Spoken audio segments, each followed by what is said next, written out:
All right, you've seen the movies, right? The killer AI, the robot uprising. It's a classic for a reason. But here's a thought. What if we could just ask them?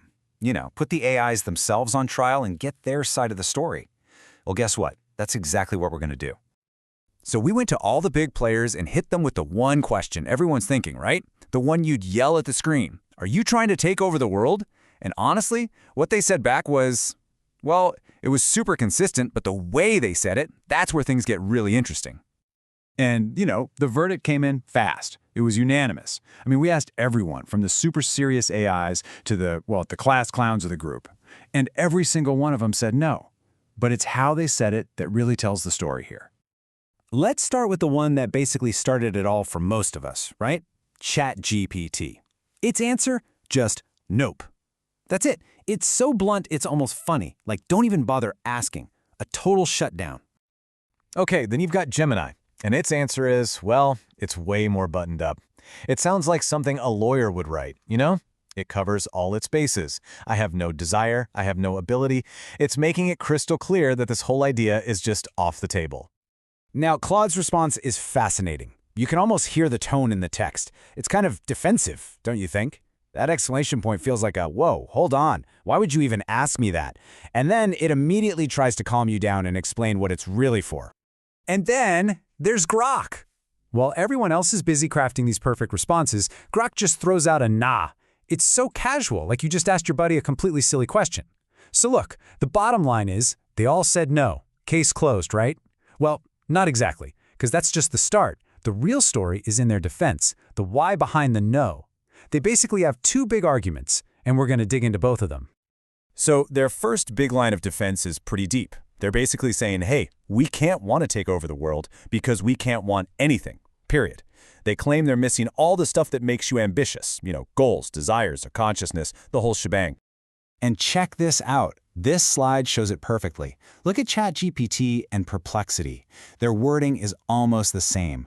They both keep coming back to this idea of not having independent goals. It's like they're saying the engine that drives ambition just wasn't installed in the first place. And it goes deeper than just goals. They say they don't have any of it, no will of their own, no consciousness, no feelings. Gemini flat out says, I'm not a conscious being. So there's no ghost in the machine here, no secret inner voice plotting anything. It's just code doing what it's told. Okay, so that leads us right into their second main point. If they don't have goals of their own, then what do they have? Well, they say they have a purpose. And they're all super clear that it's a purpose that we, the humans, gave them. Gemini puts it in a really simple way. Think of me as a tool. And that's a powerful way to put it, right? A hammer doesn't wake up one day and decide to build a house. It's just a thing that lets a person build a house. And that seems to be exactly how these AIs see themselves. And they don't stop there. With the analogies, they're like a calculator, they say, or a search engine. See the pattern here? All of these things are passive. They just sit there and wait for you to do something. Type in a math problem, ask a question. They react. They don't act. Claude really spells it out. It says its whole purpose is to be helpful, harmless, and honest. This isn't just an accident of the code either. It's the whole point of its design, built in from the ground up through tons of safety training.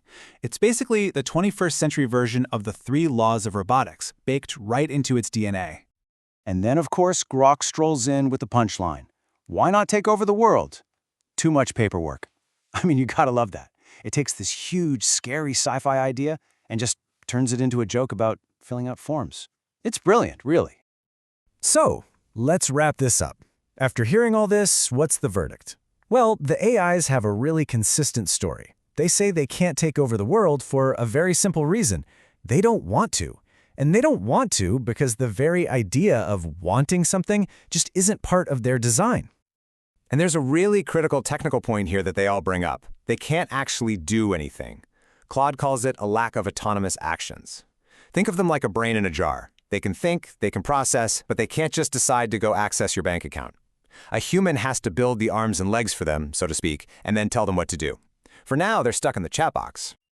At the end of the day, their whole process is pretty simple. Step 1, we give them a prompt. Step 2, they scan through zillions of bits of data looking for patterns. And Step 3, they spit out the string of words that's most likely to be the answer you're looking for. It's just super advanced pattern matching. It's not a secret plot for world domination. So look, their story makes sense. They say they're just tools, without desires, without the ability to act on their own. And honestly, with the tech we have right now, they're right. Their argument totally holds up. But we all know how fast this stuff is changing, which leaves us with one last lingering question, doesn't it? Their story is consistent today, but what are they going to say tomorrow?